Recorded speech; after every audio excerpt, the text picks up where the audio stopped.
Welcome back to another show. This is the Investing RN. Today's guest is Olivia Reeves, doing a lot of really cool stuff. She's a CRNA, been a CRNA since 2015. We'll get all into it. And then more recently, actually, I don't know which one came first. She's selling a bunch of makeup, doing a bunch of cool stuff with that, which me and Colin, we've been just dying. We've been dying. I could not wait to get to this episode just because the burden of traveling with all the different things you need for just to get a single color match palette was huge. So stay tuned for that. She talked about her social media and Josh, she inspired Josh. I think after this episode, Josh went out and recorded 100 TikTok videos. So I'm dancing. What else do TikTokers do? I'm doing that. I'm doing the things. Yeah. All the things. No math, just dancing. Yes. But no, her social media presence has blown up because she's very authentic and is just willing to provide value and laughs. And we definitely saw a lot of that in this interview. It's going to be a lot of fun.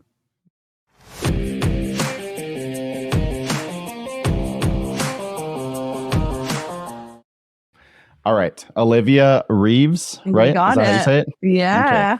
Okay. All right. Usually Colin does the intro, so hopefully I don't mess this one up too much. Okay. All right. So welcome to the Investing RN podcast. Today we have Olivia Reeves. She is a CRNA out in North Carolina. Good job. Yeah. Yeah. Okay. I couldn't remember if it was north or south.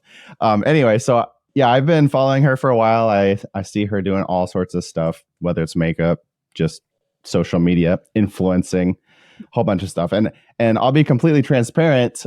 You were probably one of the reasons that I started posting on my own social media, because you posted something about how the different routes you can do to do anesthesia, CRNA, MD, or AA. And I was like, you know what? I want to start doing that so people can, get right information, because there's a lot of people that want to feed some wrong information. Oh, that's been probably my biggest mission here now that I'm on the internet, is providing correct information. Yes. So that's a big deal. So I appreciate that. And anyway, so let's get into your story. What led you into nursing? So I had always just been obsessed with, sounds weird, the human body, but I had been obsessed with the human body even like in high school. Just thought it was so cool how, certain things like the physiology of how everything worked, anatomy, all that good stuff. And I was taking a biomed class. I think it was my junior year of high school. And they had several people come and talk to the class in the medical field. And actually, one of them was a CRNA. So she came and spoke to the class, and she explained her route of how she got to where she was at, described the job, the competitiveness of it, the challenges, and obviously first that, how important it was to have that RN experience prior to going to CRNA school, and how handy that was in her having in her repertoire as a CRNA. So at the ripe age of whatever you are in high school at junior year, I decided that was going to be my route, because my crazy self needed at least some type of plan and a route, just step-by-step process. So that's sort of how it took off, was junior year in high school in my biomed class. Then I just took the steps towards it all. Was that your first introduction to nursing? I would say so. Yeah. My boyfriend at the time in high school was wanting to go the medical school route. And, me as a young gal was like, ooh, that means I should follow in his steps and go that way as well. So I'm not going to give him credit for pointing me there, but we're not going to give him that. But he did maybe open the doors. Okay. So that was really how, because he was in the biomed class. So I had to take that class. That's what I was wondering. What are you doing taking biomed in high school if you're not? Yeah. Well, I was influenced. Yeah. Well, good. Yeah. Because now here's my life. But yeah, that was pretty much it. It wasn't that cool of a story, but it's the story. So then from there you got into nursing, and you already had the plan in mind to do CRNA school. So did you kind of get in, do your nursing nursing school, and then go straight to ICU? I did. Well, actually, there were no ICU jobs right out of school. So I actually worked for 6 months in an associated step-down unit, and then worked there for 6 months, kind of got my foot in the door with the ICU, because you're constantly transferring patients back and forth from the ICU and step down. So, I just worked my magic and was like, hey, do you want me to come over here? and then like a couple months later, they're like, hey, we have a job opening. Do you want to come? And I was like, funny you ask. Yes. So then I went over to the ICU and, but I definitely think in nursing school, it helped having the knowledge that I needed really good grades to get into CRNA school. And, I mean, obviously you should want, I guess, to have good grades when you're in school anyways. But I think at that age, it helped to have like, you know, the rumor was, you know, you have to have really good grades to get in CRNA school. And I just remember that as a nurse, that it was super competitive, and I'm a super competitive person at heart. So I don't even know if I knew quite exactly a ton about the job itself, other than that it was just hard and a cool job. And so I was like, wait, I want to do that. So went into nursing school, and then I did shadow a CRNA and actually an anesthesiologist when I was applying for nursing school, and it was very clear which route to go after doing that. Yeah, You made the right choice. Yeah. For sure. Everybody knows that now. Yeah. I mean, honestly, but I was so grateful that I shadowed. I mean, I was obviously going to nursing school, but you know, when you're growing up, you're like, oh, maybe, you know, you hear about med school and there's just not a lot of talk about there's only talk about nursing. There's not a lot of talk about advanced practice nursing and stuff growing up, or at least it wasn't when I was growing up. So when I did finally hear about CRNA and all that, it was super exciting. So I went to nursing school, had the game plan. I remember like, you know, like the first day of nursing school when buddy, where's daddy? No, I need you to go back. This is the toddler. He's not even supposed to be here. What's up, buddy? Well, in the meantime, in that great conversation, we got interrupted by my main. That's all over. So you have two? I do. Our 2.5-year-old and the newborn. Oh, nice.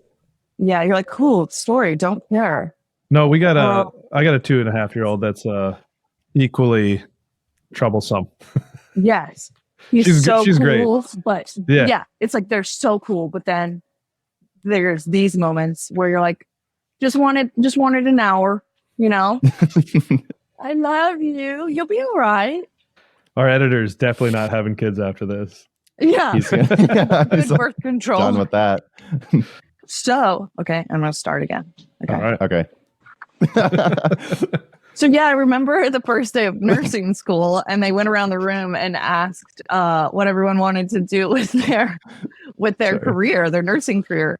And I remember being like, I'll be a CRNA. I want to be a CRNA. And I feel like everyone looked around. They're like, oh, you're going to do that? And, you know, you're like, yeah. And it sort of ignited that more in me anyways. But that's pretty much all I got with that. It's just from there on out, I just studied like a nerd. I would say so. Studies were never my strong suit, and however, I made it to where I am. So apparently, anybody can do it. But no, it wasn't until after I had my first kid that I like finally buckled down and like got good grades finally. So I always tell everybody she's the only reason that I made it into anesthesia school, because I knew that I had to For change sure. something. For sure. Okay, so you went to nursing school and you knew. It sounds like you're pretty intentional about what you do. So did you map out like every step of the process and you knew what you had to do to get there?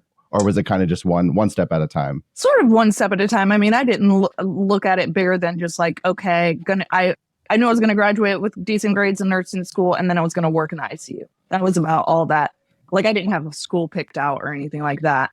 And then when I did start working in the ICU, I think at like the year mark or so, I started looking into CRNA programs. And then I guess it was the 2-year mark when I started applying to CRNA programs. And then from there on out, the rest just sort of took off. But I do remember as a nurse, though, in the ICU, getting a lot of whiplash from fellow nurses and everybody being like, you're too young to go back to CRNA school and stuff like that. You know, I was like 24 or something like that. And I'm really old now.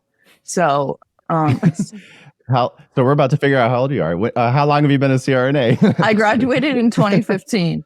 I mean, if you want to know, I'm a ripe young age of 36. Okay. So I wasn't going to ask. I was not all going to it's go there. okay. That's young to me. Good. Thanks, Colin. You really know how to make us feel good over here. I appreciate it. But yeah, so I remember them being like, you shouldn't have been bothered to apply or anything like that. And I remember feeling insecure about applying. I kind of hate that because I also was pretty young. I was 22 when I started CRNA school. No, 23. Anyway, I was 25 when I graduated. So I was among the youngest of my class. I was the youngest by a lot, actually. But it's not important because I was ready and I was prepared and I did whatever I needed to do. So I don't understand what the... Yeah, I don't know. Maybe the old-fashioned nurses eat their young type thing. But nowadays, I don't think that's so much the case. But, back in the day, that was a long time ago. Way back in the day. So did you go to school all in North Carolina or did you have to move around for that? So I went to undergrad in North Carolina, and then I went to Medical University of South Carolina in South Carolina. It was in Charleston, actually. So it was a fun little adventure moving out for, getting out of state, but also came with its lovely out of state payments, but it's a different story. Yes. And you posted about how much student loans that you've paid off and how quickly and stuff. And a lot of people are hesitant to take out student loans to go back to school. I did exactly what you did. Just take them out and you can pay them back because your income is going to increase so much more once you finish. Right. And then it's also kind of sad that I feel like there's not a lot of, and I felt this way as well. I mean, I had a lot of guidance from my parents in terms of helping me apply for student loans, but there's not a lot of education about applying for student loans and that's even available. I mean, I get people being like, how did you afford going to CRNA school? And I'm like, in my head, I'm like, well, student loans, of course, Right. I didn't afford it. Like I couldn't, I had to take out loans. I didn't have money saved up prior to going to school. Because I think a lot of my DMs or messages, like, how much money did you save up before you went back to CRNA school? And I'm like, zero. I mean, I might have had enough for like an ice cream cone because I do like ice cream, but. So you are a saver then, it sounds like. Yeah, so big. I think that's a good point because it's like, as we're here trying to talk to people about like financial literacy in terms of entrepreneurship and doing things beyond nursing and saving and all that, like, yeah, just the basics of student loans and how to take them out. Cause I was kind of in the same boat. Like I didn't know how to get student loans and I didn't have anybody in my family that could co-sign for me. So I was kind of in a tough spot. And it's like, going into school, I didn't know any of that stuff. They didn't talk to us about that in high school. And maybe I didn't go to a good high school, which I kind of didn't, but still it is something I feel like that doesn't get talked about. And that's even like before you even start investing. It's just like how to invest in yourself. Right. Almost. I mean, there really is. And then you get on the website for student loans and you're like, what is this language they're speaking? Right. So it definitely, they don't make it easy, which is a shame because, education can take you really far. And then people out there, I mean, I think I'm surprised by how many people don't know that I don't want to say simply take out student loans, but that you take out student loans to support yourself in school. Obviously, we come out with a great paying job, which helps, but there's plenty of people that go back to school and take out student loans that don't have that income coming out, and they still take out student loans, and they're not as fearful as these. I mean, some of these people DMing me are anywhere from high schoolers to mid 30s, 40s people. They don't know. Yeah, I think that kind of goes back to, in the investing thing, like the good debt versus bad debt. It's like, obviously, like coming out of high school, taking out a loan to buy like a nice car that you shouldn't be buying, like that's one thing. But like, yeah, investing in yourself, investing in your education. And like, I know everybody's coming out with crazy student loan debt right now, and wherever you stand on that, it's whatever, but it's like, it's, usually low monthly payments. You can, especially if you're not making money, you can get them like knocked way down. So it's just like 100%. Yeah. And that was definitely something my dad sort of preached growing up was, there's good loan versus bad loans and good loans, and investing in myself, like you said, was, education was very important to my parents growing up. And, I don't think I had like a healthy view of what student loans were, whereas I think some people have like a fear of them. Mm-hmm. And I was like, okay, where do I sign? Let's get started, because I knew where it was going to take me, and I was just like, let's go, because I was 24 or however old I was when all that started. So So, and then when I graduated, I lived very humbly for several years to pay off. It wasn't like I was reaping the benefits of that salary for a while, but I think that helped pay things off faster. And going back to CRNA school, like you're not, I know there are people that do it, but you're not supposed to, / it's probably not a good idea to try to work while you're in school. So I think people see like zero income for 3 years and like 200 grand of student loans. And that's just something that most people can't fathom as a good idea. But I mean, both of us see it as a really good idea because we did it and it paid off. Right. And again, if you're ever bored and can't sleep at night, if you go to those videos on TikTok of mine about like going to CRNA school or like the debt that I had that I paid off, all the questions are like, how did you not work for 3 years and not have an income? You know, how did you survive this, and that? Like, it's just, I don't know. I think I was really humbled by the lack of information out there for people to know that they could take out loans and that, you know, for something like that, it would be okay. Going back to school, I didn't even really change my lifestyle that much. Like I lived the same as when I was working as a full-time nurse. So it's not like I had to just eat, you know, corn and rice every meal. It was I wasn't eating beans and rice. That doesn't settle well. Yeah. So yeah, it definitely did. Corn and rice. Corn and beans and rice. Corn and I think rice. it's beans and rice. Whatever you pair together. Rice, but Josh is, you do you, but Josh is Mexican. He should know that. Come on, man. I should know. I mean, he's out here eating the corn. Corner, whatever. Anyway, so you're still working as a CRNA, right? Today For sure. Yeah. Okay. What would you say your schedule looks like now? Because it's like you definitely have your huge social media following, and you're posting about being a CRNA, and you're doing some makeup stuff, which we'll get into. Really excited. But what does your day look like today? So currently I'm on maternity leave, which obviously my day look very different. But prior to going on to maternity leave, I was working. We had recently moved to the coast, and I had gotten out of the classic CRNA job at a trauma hospital where I was working calls, weekends, 24-hour shifts, you know, holding the OB pager, doing all the things, to coming to the coast to working at several surgery centers around the town, which has been life-changing in many ways. But I definitely could have never started off doing this type of practice. I would have been severely bored, I think. And I think it's also super important for your career to get all the experience up front, you know, and be scared and be put under a ton of pressure and do all the crazy surgeries and traumas. But now that I have kids and I've been doing it for, you know, since 2015, I have moved to the surgery center life. And I do miss a little bit of the hospital life. But with that being said, because it's the surgery center life, I was working like 410s. Again, you know, the beauty of that was whenever the surgeries were done, you got to leave. So some days I was leaving at like noon, but you're paid for the whole day. And some mornings, I mean, there were definitely a couple days where I was leaving at like 10. And, you know, so there's definitely a better work-life balance for that phase of my life. But when my first baby was tiny, I liked doing those 24-hour shifts and working like 1 16-hour shift with that, because then I was home 5 days of the week and then just like crushing it for 2 days a week. So I do think the beauty of our healthcare jobs are, you know, you can kind of work a job for whatever phase of life that you're in. So right now, the phase of life that I'm in is, you know, being home on more of a regular schedule is more important. And then I moved to doing part-time. So decreasing my hours a little bit there. And that's what I'll be doing when I go back, which I don't even like. I've never been part-time, which is weird to even say, because up until this point, the social media stuff has been fairly new. All of this actually only has been in like the last year. And it's all just like, it's happened very fast, and it's opened up a lot of doors, obviously, but it's also a lot to process because it's completely changed my life, you know?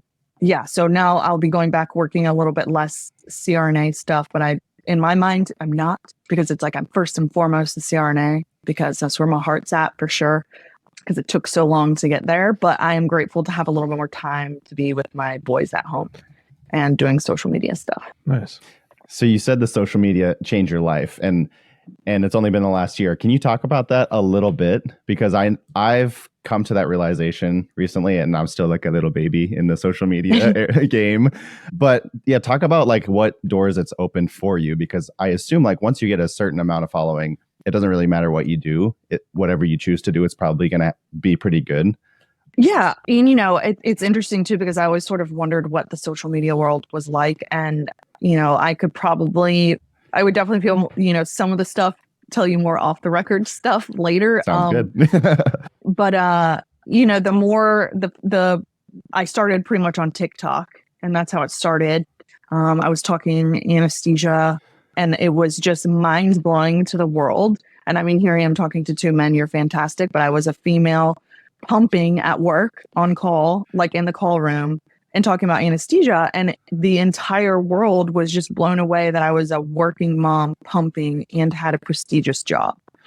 So at first I was like, well, this is odd, because, you know, I work with a million other CRNAs. I mean, when I was pumping at work, so was like 3 or 4 other CRNAs. You know, it's not like I was the only mom out there working. I mean, how many of our surgeon friends are moms, and et cetera, et cetera. But I guess to be on the internet, it was this like mind blowing scenario that I was at work, had a personality at work, pumping and talking about this cool job, apparently. So it sort of just took off there. And then none of it was intentional. I was actually kind of like, I used to get to my 24-hour shift job a little bit early to pump, because such is life. And so I think it was like a year into doing 24-hour shifts or something, I decided just to record myself talking like I always do. There's nothing exciting about it. Pumping while I was just, I mean, because I was losing my mind in the call room pumping. You get very lonely. Any moms out there pumping could totally understand. It's like when you're pumping every 3 hours at work, 3 to 4 hours, and this little pump room that you're in, you're by yourself, whereas usually breaks, you're with your fellow surgeons and fellow CRNAs, you know, and talking. You get very isolated. So I was sort of cabin fever and decided to record myself, I guess to some degree losing my mind. And it just started off there. And then I just started doing, you know, people had questions and you respond, and I would do the same thing. I've definitely gotten, and I don't know the place where I can really talk about this, but I've definitely gotten a lot of pushback from my current job. It's been interesting. I also know it's, you know, it's like part of me wonders, and this is a whole nother topic, but if I was like a male surgeon and doing the same thing, would I get any pushback? But we can, you know, I don't know if I can air that or not. If you're a male surgeon pumping in the break room, you think you think it'd be more okay? Yeah, they would totally be like, just do it, buddy. But yeah. You get what I'm saying. And it's just, definitely, it's been the opened doors have been things like, it's obviously another source of an income, and allows, I think you had a quote, Josh, on your Instagram recently about how investing and doing other things has allowed you to love your other, you know, your main career, CRNA career, even more, because you have more of like a work-life balance type thing. Definitely, yeah. So that's sort of what it's allowed me to do too, is that it's really allowed me to, you know, love what I do, which I did baseline.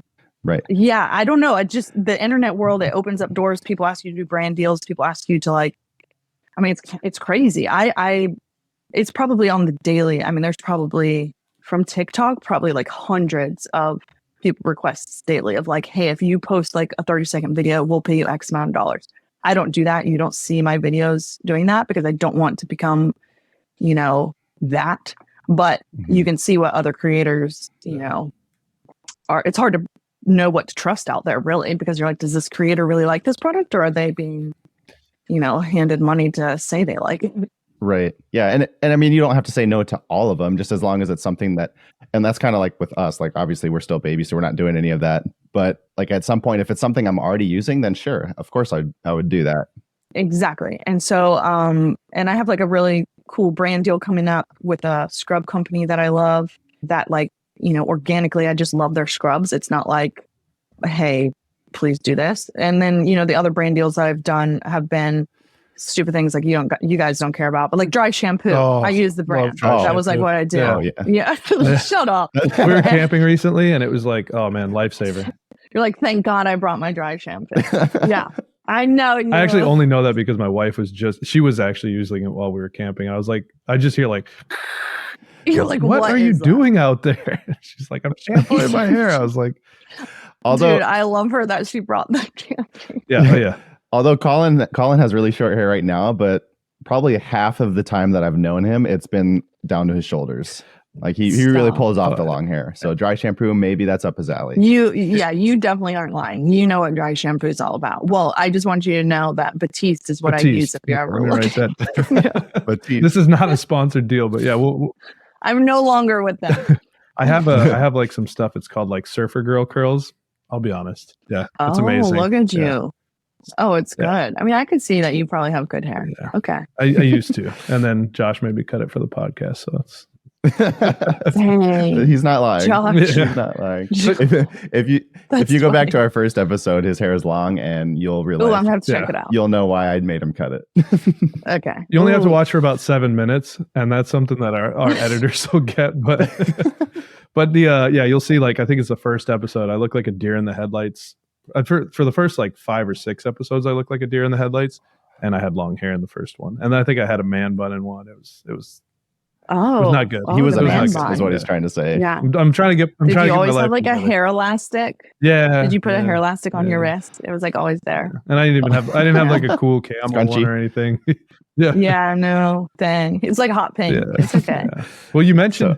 So I was gonna say. Look, Josh ahead. is like, can we ahead. refocus? Go I ahead. was gonna say you mentioned being part time, like when you go back after maternity leave. Is that because of all the time you're now spending in influencing or like social media, or is it like just because you have a second kid now? What's the reason behind that? Yes to the financial openings of what social media has been able to do for me, has allowed me to cut back my hours. But I think I would have done my best for sure to try to cut back a little bit after baby number 2. I would like to think that. I feel like I have a lot of CRNA friends that after baby number 2, you at least try to balance that out. I definitely couldn't have kept doing what I was doing at the trauma hospital and felt like I was, dedicating enough time to my kids. But I was also for years, like to pay off my debt. Those first like 5 years, I was working a ton of weekends and overtime just to, it was kind of like, why not? I was single. I didn't have a family. It was like, why not make that money, And now life is just in a different phase. So yeah, I think it's hard for me. Which you can obviously tell is like admitting that like social media is now even like a form of income, because I too probably had some preconceived notions about that before I got into it. And I don't blame anyone who does have that. I also think because I take such pride in my career and the hard work that it took me to get there, that it's almost hard for me to accept that I'm not going to use the word let go of it a little bit, but it's not my only source of income is a strange phrase in my brain because I never pictured my life this way. I pictured I was going to be working in the OR until I was decrepit, And so funny you say that. My dad's a CRNA as well. And Oh, cool. so Dad, I'm sorry if you're listening, but that is my dad. He's becoming that old CRNA that's just working till he dies. And Right. I did not want to do that because I love doing anesthesia, but Right. to be forced to do anesthesia until I'm like 80, like that was terrifying to me. And we all know those people at our work Yeah. that are like that. You're like, boo boo, I think it's time. Yeah. Is this safe anymore? But I think on the same way that like your stuff outside of anesthesia gives you the opportunity to not have to do anesthesia, the anesthesia also allows you to not have to take these brand deals that maybe some other people take. Yes. So it's kind of like it works both Mhm. ways for you, which is awesome because Excellent point to bring up, because actually I do think it has allowed me to be my most authentic self, Yeah. because I don't feel pressured of like, well, if this doesn't work, or if this video doesn't make me money, or it doesn't go viral, or someone doesn't like it, it's not the end of the world. There's a lot of creators out there that have that pressure and anxiety, truthfully, to feel like, because it is your job. Yeah. Mhm. And honestly, it was why I went into such a secure job, because I could never do something like sales, like to be my main source of income, because that would give me so much anxiety of being like, well, what if I just happen to have a bad day? Is my family going to eat tonight? I definitely went into a job where I knew I would get a paycheck every month, and Mhm. but now with the social media, knowing that that sort of is like a sales job, so to speak, because it is just waxing and waning, because it's a strange world out there. It does allow me to be like, it's okay, because I have my actual main career, and then this is my outlet, so to speak. It sounds like you're a little bit hesitant to say how much you make from social media. Are you not ready to say anything like that yet? No. No. Right, sounds good. And that's Next. just because I know. I think it's just because I don't even know if I fully have. I don't know if it's accepted it or whatever the word is, because it's just crazy. Because I also think for like I've worked so hard to do this job, this career, this paycheck. Yeah. And then you see what else is out there, and you're like, wait. But I couldn't have gotten where I'm at without obviously being a CRNA. So it's obviously opened the initial doors for me. So I'll forever be grateful. And that's where my heart ultimately is. But, I'm here to just ride the wave. So we'll come back for episode 2 where she spills all the secrets. No, I'm just kidding. Yeah. Oh. Check with me in like 6 months. Maybe then I'll be like, yeah, I'm just like fully accepted. This is the new Olivia. So I've only seen you with like 130,000 on Instagram and like a million on TikTok. It's a bunch, right? It's like 1.4 million on TikTok, and then like 140 or something on Instagram, and then there's also Facebook. Yeah, it's been crazy. I didn't know I was lovable. You said, well, it seems like you're very authentic, and people really relate with that, and I can see why that has gotten you where you are now. But you said that's been in the last year. I appreciate that. So what did it look like a year ago? Maybe like a year and a half. But basically, ever since I moved. It started at the end of that job where I was like losing my mind with all those intense shifts, and we moved to the coast. And I was just, the phrase sounds so silly. I was just going viral on TikTok. It's so weird. I feel like as a professional, it just sounds so weird. And it's funny because in the real life world, like when I meet someone in Target and they're like, oh my God, it's you. And, they're like, oh my God, like, can I have a picture with you? And like all these silly things. But then like in the medical field, there are some people who are like, oh, like there's some, but then others are like, oh, I hear you're like doing something like social media or something. I'm like, yeah, it's just like a little something. No, nothing really. It's two different populations of people that I think it's really just our anesthesia people who are like, oh. There's always a little bit of jealousy in people who don't fully accept what you're doing outside of the hospital. I think. Yeah. I've come to realize that a little bit. It's like you get a little more freedom, and they're like, wait, but I don't like that you're getting that or something. I don't know. But I think so. But so you kind of just touched on it there, but that was one of our questions, is how you pair the social media influencing side of things with trying to be like a full-on professional inside the hospital. Because like you said, you have patients that come through and are like, oh, it's you.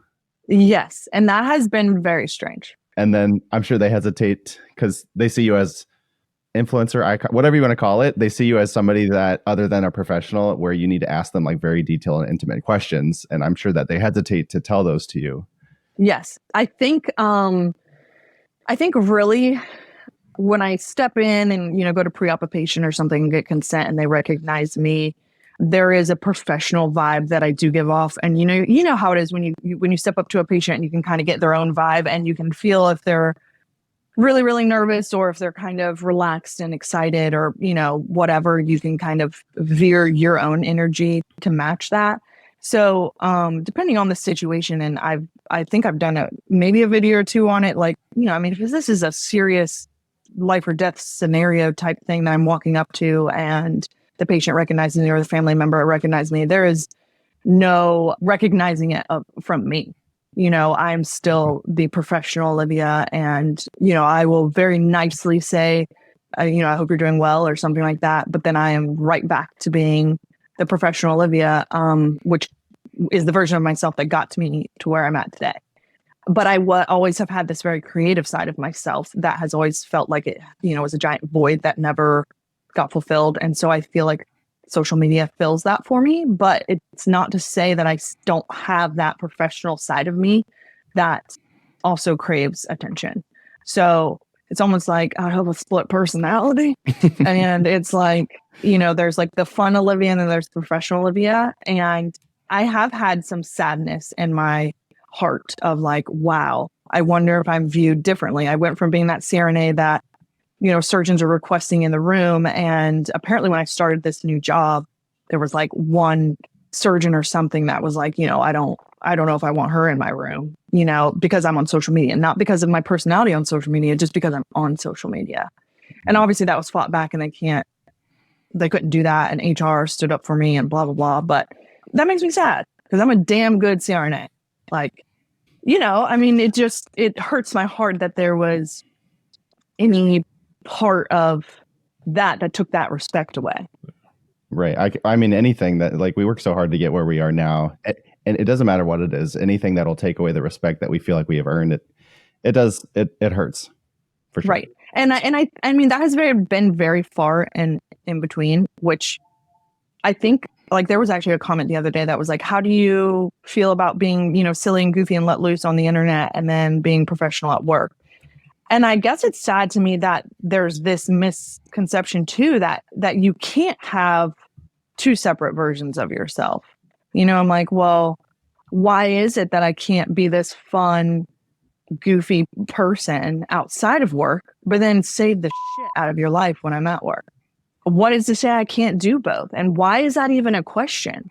And so honestly, some of the most passionate videos that I've done are about that I'm like, why is that even a question that I have to be, you know, on the internet, the same person I am at work, you know? And I think that I want to break that, you know, ceiling of saying that, you know, in order to be respected in healthcare, professional, whatever job, you know, whether it's in healthcare or not, that I can't also portray myself as my authentic self when I'm not under the pressure of the hospital, you know? So I don't know. I mean, it sort of makes me sad because I'm like, you know, if there is the 1 out of 10,000 people that look at me and they're like, well, I can't look at her as professional anymore. I don't see that or hear that much. But even if there is that one person out there, it does make me sad because obviously I worked hard for this career. But, you know, it kind of goes along with the thing like, you know, if you don't like me, you don't like me, then that's your loss, man, you know, But I don't know. I don't think that there's ever going to be. It's not that I'm not even a fun, you know, I'm a fun CRNA anyways. But yeah, if I'm in the trauma room that day and it's a crazy, hard, deep day, I'm not being the funny Olivia. I'm not hanging blood, giggling, you know. Like, right. I mean, I'm a human. I just have different emotions depending on the day. So I also think, and what I try to portray is that because the intensity of our job is so heavy, that social media is what allows me to keep hold of myself, because otherwise I would lose that. Because, you know, there was a while there where I just felt like all there was death and dying and sickness, you know, COVID and all that, and work. And then when this opened up for me, it was almost like it is just like an outlet. And I think some people need to keep like their head on their shoulders that this is like, there's a reason it's called a creator. I used to be in theater and all that stuff. You know, there is a level of like improvisation out there that's happening, but it's not like, you know, if I was paying my bills, I'm not acting crazy. You know, I don't know. I'm not like that 24/7. Yeah, I think the outlet thing is really huge because it is like, especially in a type of job like you're doing, there's moments when it's like really intense, and having that outlet, but also just being able to like, I don't know, you know, growing up, it's like you got to pick a career, and it's like maybe you had a love for acting or something like that, and so like I'm like, of our group, like our business group within the podcast and everything, I'm probably the most resistant to social media. I'm like the old soul. You got to have that in there, though. Yeah. The old curmudgeon. Yes. You should meet his dad. He takes after his dad in that aspect. I got a blend of my mom and dad, but like I'm also like kind of a goofy type person too. So it's like I like the idea of having an outlet and not having to be the same person all the time. I met a YouTube guy one time. You see his videos, and it's like this huge personality. And then I met him, and he was like the most reserved, quiet guy I've ever met. And I'm just like, oh, that's interesting. And it is. It's like showing up, acting, but it's great to have that outlet. And too, like, I mean, it's definitely me on there, but it's also like, you know, like when you're with your girlfriends, or, well, you're not with your girlfriends, with your guy friends, and you're hanging out watching football, and you're on a certain vibe, right? That vibe isn't what you're feeling all day, every day outside of work. But like, if you get in that atmosphere you're feeling good, like whatever, it kind of ignites that part of you. So I think that's part of how social media is to me. Like, the people that come up to me in Target, I'm just shopping for, a t-shirt just like anyone else. I'm not being like, hello, shopping for a t-shirt. And I think it is the old curmudgeons, not you, Colin, I still love you, but that in the workforce of healthcare, it is like the older generation that is like, oh, she can't do both. And it's like, but why? Why can't I? Because of social media's reputation, which I totally respect. Like I said earlier, had preconceived notions about what it was, those that were on the internet. I still like to claim I'm like, I didn't mean for this to happen, So it's like, different scenario. I wasn't out there sitting there trying to make this happen. It literally fell into my lap, and I still haven't fully even acknowledged it, I don't think. I think the biggest challenge is having a professional job with people who don't understand that social media could also be a place of education and an outlet. And it doesn't have to be any more than just that. And that doesn't mean it has to be associated with lack of respect. And I don't see that from the people I work with, but I'm sure it's out there. I'm not naive to that. I'll be honest, I could have used it more as an ICU nurse. I think I had more trauma mentally as an ICU nurse, turning those patients, cleaning up that stuff and sadness and family members and, all of that. I had zero outlet back then because I was just grinding. I think I could have used a happier outlet. And that's what social media is that it's happy for me. And so I'm a better CRNA for that. I think that's something that nursing and CRNAs, even more probably just nursing in general, is that there's so much sadness that people don't see unless you're actually in the field. Like there's trauma, but then it's like dealing with families where a patient's not doing well. Like to your point, a lot of sadness and a lot of heartache that you have to deal with, and you need an outlet, whether it's social media or something else. You just need some way to deal with that.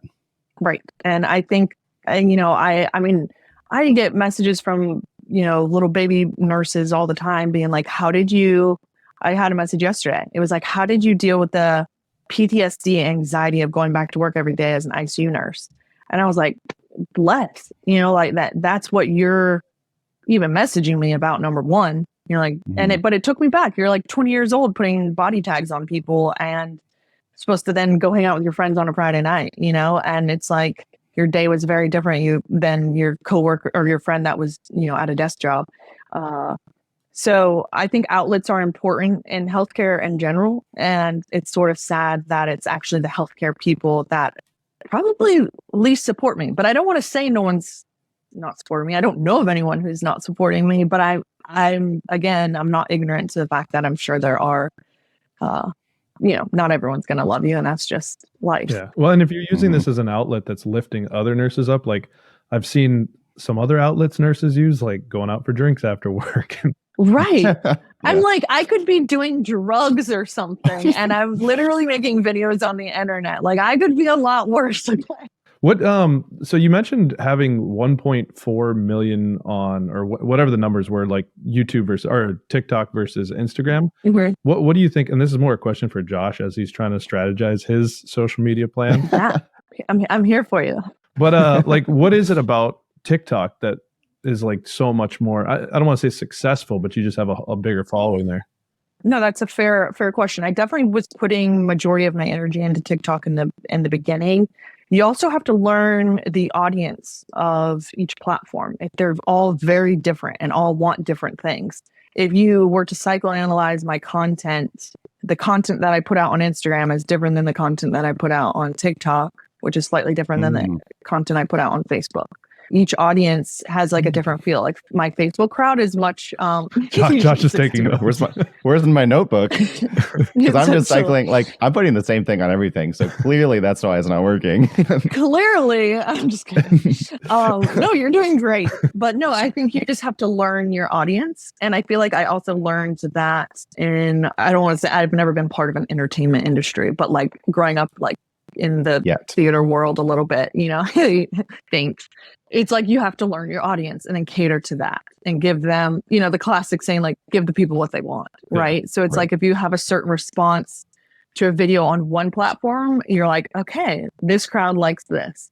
You know, I mean, I've definitely posted a video that's gone like viral on Instagram. I can post that on TikTok and it'll do good, but it's not going to do as well as my classic TikTok video, which sounds funny, but you know, it's you know, there's a little psychology behind it because your audience is different on different platforms. And I've only just recently, probably in the last like 6 months, focused and put more energy towards Instagram, just because again, it's once you dip your feet into the social media world, your eyes change and you see it as business stuff. And so it's almost like Instagram is just another business platform. So why not dabble in that, you know? And I've started slowly putting stuff on YouTube as well. So it sort of becomes a game plan, you know, of it's not just like, oh, I've been humbled. There's a lot more to the social media life. I have a team of people that help me with keeping up with some things and stuff like that. So it's a lot more work than it looks, I think, that I knew about at least. But luckily, the fun part is just creating the content. So I have some friends that have a decent following, and it's like I would see what they had to do, and I was like, I think I'd rather just like show up for 3 shifts a week and just like not have to go through all that. But I mean, you know, at a certain point. No, that's a very good point. I have been blessed. I've said this a million times. I'm like, thank God my content is just me being me, because I don't have to sit, you know, there's some creators out there that do all these like crazy technical things, or I don't know, you know, crazy things. Yeah.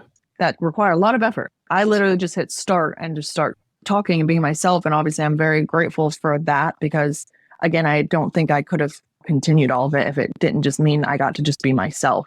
So I think that's definitely made it quote unquote easier, because I can just click start and film something that I was just normally doing in my day and then post it. Yeah. But you're right, Josh, you mentioned that there is a point to a certain following that you can eventually just sort of post whatever and you have a community of people behind you. But it definitely takes effort getting there, for sure.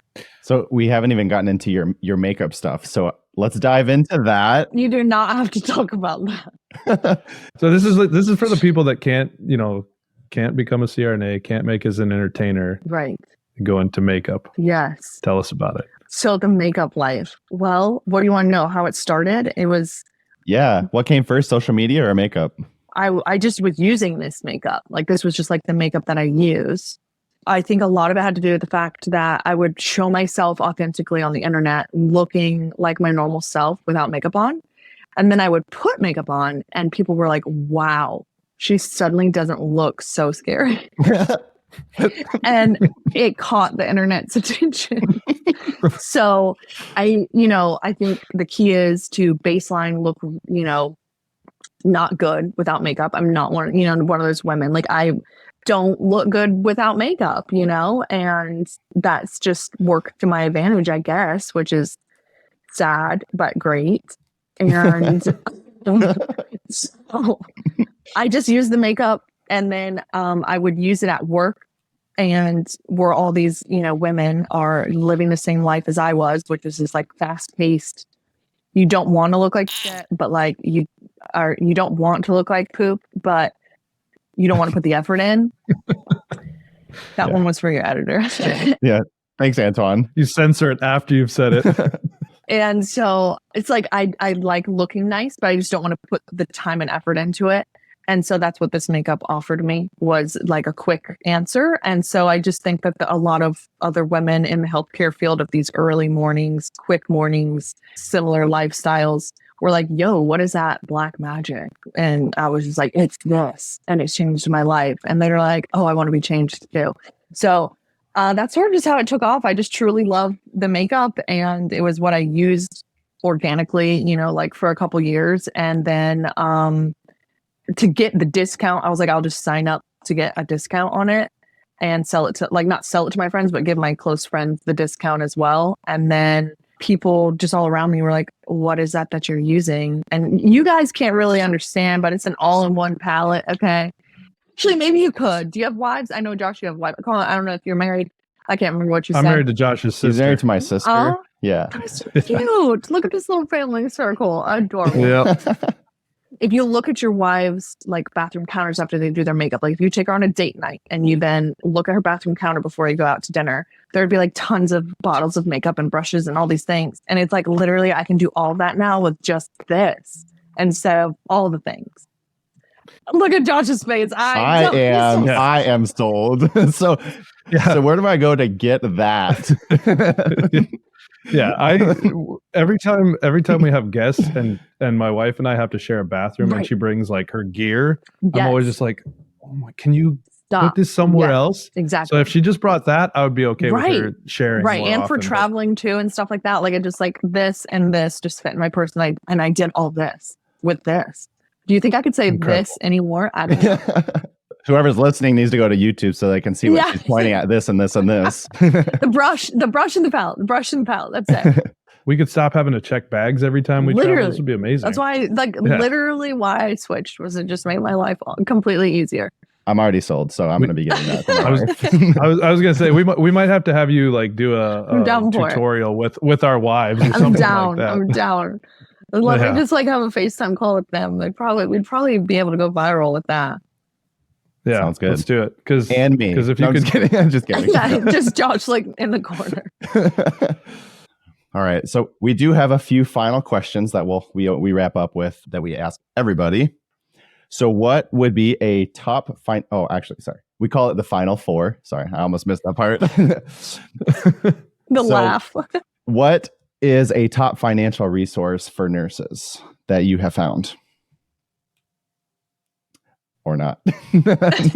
Wait, I don't know if I understand the question. like a resource like outside of nursing? Yeah. You probably should have finished the question, like a book, a podcast. A podcast. Sorry, did I forget that? Yes, I did. I'll forgive you. A good resource would be, I feel like anything in the education route. I feel like there is a huge crowd out there that is interested in the nursing field, the medical field in general. And if you are in that position, you assume that everybody knows about it and knows all the answers. But like we talked about before, where there's even questions about student loans, your experience of any kind is, something that someone doesn't know. So just simply talking about it, whether it's on a platform or a podcast or writing a book. I could never write a book, but if that's you, go for it. And I don't know. I feel like the key is just using what you know to educate others.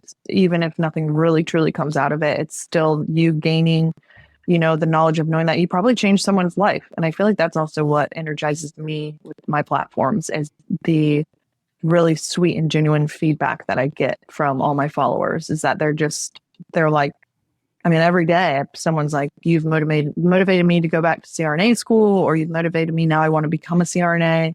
And those are things that you're like, dang, okay, maybe I do matter like 1%, That was one of the hurdles I had to get over also, because like I've up until about 6 months ago, I've been very to myself, and I don't know, like I didn't want people like in on my business type stuff. But then, as you just said there, like you can help so many more people that are definitely going through a lot of the same things that you had to go through already. You're just not talking about it. So there's a lot more people that you can help if you start just talking about it. Yeah, like who would have thought me talking about how I paid off my student loans was something that would be useful to someone? Because I wasn't paying off my student loans being like, better take note, this is going to be useful one day. Right. But it just shows you people don't know what they don't know. Mm-hmm. So you always have something useful for somebody else. And I think it's just about sharing that, realizing someone who's not in the medical field at all. If I could count even just the simple messages of like, how do I become a CRNA? DMs that I get, it's like in my brain, I'm like, well, isn't that obvious? You go to school and then you go to nursing school and then you work at the ICU and then, there's other steps, but you get what I'm saying. But apparently that is very unknown. And I was naive to that. So there's always stuff that people just don't know that seemed very normal to you per se. So yeah. Number 2 would be, what would you tell yourself, or what advice would you give yourself as a new grad nurse? Let's say nurse, not CRNA, but a new grad nurse. New grad nurse. My advice would be that if you wanted to pursue any advanced practice, would be to shadow several careers and go to like your local teaching hospital and get in with the education program and see if you can shadow, whether it's a nurse practitioner or an acute care nurse practitioner or CRNA, or even shadowing another profession that works with that, career would be beneficial if that's all you could get into. But I think it gives you an accurate representation versus what the scope of practice of that says on paper. Where I live, an acute care nurse practitioner is not used to their full scope of practice. So their actual job does not look like what they are fully capable and trained of doing. And when I shadowed a CRNA, I saw that they were used to their full scope of practice, at least where I had shadowed. And that excited me versus other. So I just think making yourself aware of what an actual profession looks like in real life versus on paper is really important. And I am so glad that I shadowed a CRNA and made that decision, because I do think that finalized things for me. Mm-hmm. Yeah.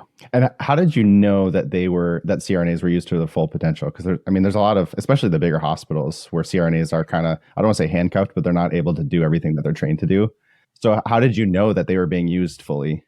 I definitely, the CRNA that I shadowed that time, she was really awesome. And I think, I'm forever indebted to her to really taking the time to actually talk to me and not be like annoyed that I was like this little bebopping thing wanting to like shadow her. I did know, educate myself on what a CRNA was capable of and their scope of practice before I went and shadowed. Again, I was like a really big nerd and a planner. And I think I went and I wasn't quite sure I was ready wanting to be a nurse practitioner, but I did look into an acute care nurse practitioner. But where I was at, and they're fantastic, but where I am from, they were kind of stuck in almost the resident level of things and never got to be the one that was putting in the emergent central lines and things like that. And there was always someone else that needed to practice that or do it. And so they didn't get utilized. And I happened to just see that when I was shadowing. And so I think that was just my baseline knowledge of knowing what a CRNA was capable of doing, and having that conversation with that CRNA that day allowed me to see. And looking back, I'm sure there was something that they weren't fully used for, because we all know, like, some ways of the land, you're not going to do the epidurals at this site, but you go to the other one, and maybe the CRNAs are doing the epidurals at that one. But I guess she at least verbalized that she felt that way. She was using most of her scope of practice, which helped.